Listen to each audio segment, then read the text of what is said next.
Katika maisha ya binadamu yamegubikwa na changamoto nyingi mno, maradhi na hata kushindwa kabisa kuendelea kimaisha. Hichi ndicho kinachoakisi hapa katika kata ya Kivule ndani ya mtaa wa Nyang'andu.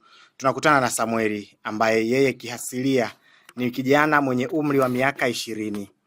Changamoto kubwa ambayo amekuwa nayo, ameshindwa kuendelea na masomo yake, akikatishwa ndoto yake ya kutamani kuwa mwanasheria mkuu wa serikali kutokana na janga ambalo limemkumba, lakini ameshindwa kupata matibabu kabisa. Tupo na mama yake hapa kama unavyomuona, lakini upande wangu wa kulia ni Samueli mwenyewe.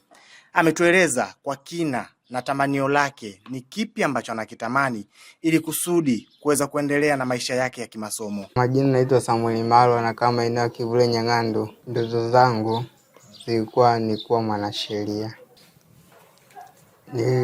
Nitamani kuwa mwanasheria kutetea haki za binadamu, wanyonge, wanaoteseka, wanaopigwa na watetea, lakini ndoto zangu zimevurugika kwa sababu ya huu ugonjwa ulioingia ndani ya mwili wangu. Mimi naumwa ugonjwa ambao ni kila natapika kila wakati, kitu chochote kile, hata maji, matunda, juisi na natapika.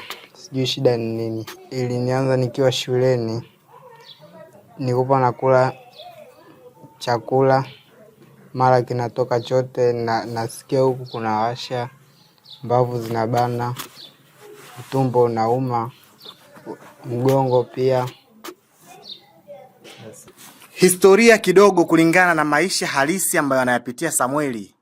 Yeye anachokizungumza ni kwamba changamoto ya kusikia maumivu ya kifua, haswa kushindwa kuendelea kabisa na swala zima la kimasomo, ndicho ambacho kimekuwa kikiakisi. Hapa mama yake anatueleza kwa kina. Mimi naitwa Esther Marwa, ni mkazi wa Kivule Nyang'andu. Mimi mtoto wangu huyu Samueli ndio mwenyewe ambao ninamuguza mimi.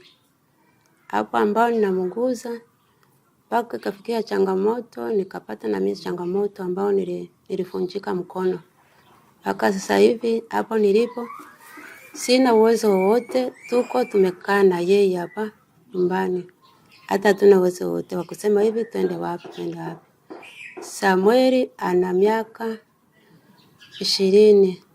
Ni ambao alizaliwa mwaka 2006. Haki yake ya kuzaliwa. Samueli ni mtoto wangu wa kuzaliwa, mtoto wa 3. Mwanangu alianza kugua 2025. Changamoto hapo ndio ilimpatia, alikuwa form 4.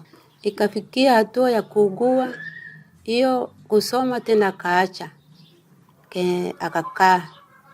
Changamoto hiyo kampata, alipompata sasa kakaa, kaendelea kumuguza. Mpaka wakafanya mtihani, ndio yeye hajafanya hata huo mtihani. Mpaka sasa hivi ndio tuko hapa na muguza. Alipoanza kuugua, Samueli aliugua na kula chakula anatapika. Akienda shule, akirudi, anakuja ananiambia, mama, chakula hakipiti. Mimi nakula chakula hakipiti. Namwambiaje, kwa nini umekuaje? Sijui mama. Mimi hata kweli ni kwenda kuangalia hapa nyumbani. Akila chakula kinarudi. Akila chochote, kio kizuri, kio kibaya, akinarudi. Mpaka hata akinywa maji yanarudi. Ndio changamoto iliyomwanza mpaka sasa hivi ndio anayo. Sasa hivi changamoto hiyo imeongezeka, imekuwa kifua kinauma, kinawaka moto mpaka kwenye mbavu, mpaka kwenye kiuno. Kipi chakula cha Samueli kwa sasa? Chakula changu kikubwa ni chips. Mpaka uchukue na maji uingizie, ndio zinaingia. Saa zingine zinatoka, saa zingine zinaingia. Zinazoingia ni vichache sana. Kuna chips tu, kuna vingine ambavyo chips zenyewe tu. Chakula kingine au yawe mandazi, juisi hizi, chai.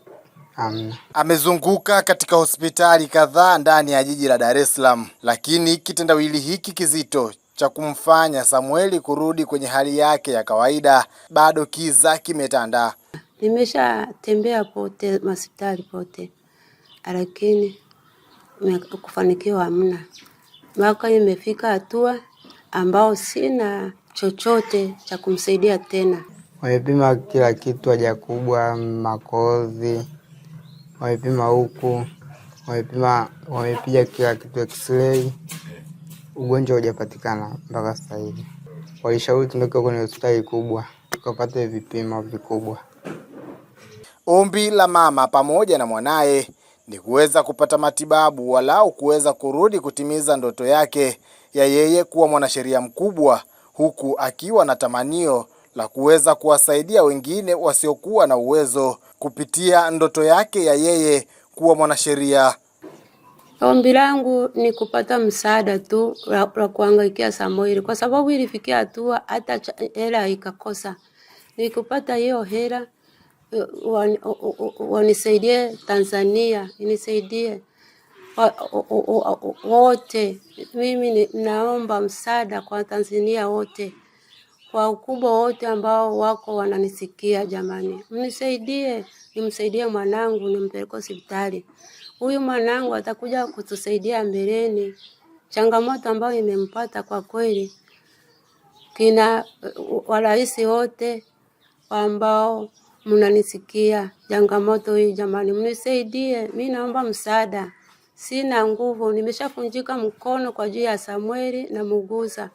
Kapata ajali ya pikipiki hapa nilipo, sina nguvu, nimekaa tu na Samueli hapo nje, sina uwezo wote. Mimi natamani msaada wenu, mnisaidie nipate matibabu mapema, nirudi shule nikakamilishe ndoto zangu. Hicho ndicho ambacho anakipitia Samueli kwa sasa, na hilo ndilo tamanio lake kwa Watanzania ambao wengi watakuwa wanamtizama. Kutoka ndani ya kata ya Kivule, maeneo ya Nyang'ando, jijini Dar es Salaam, niite Peter Obogo wa Zero Yo Media.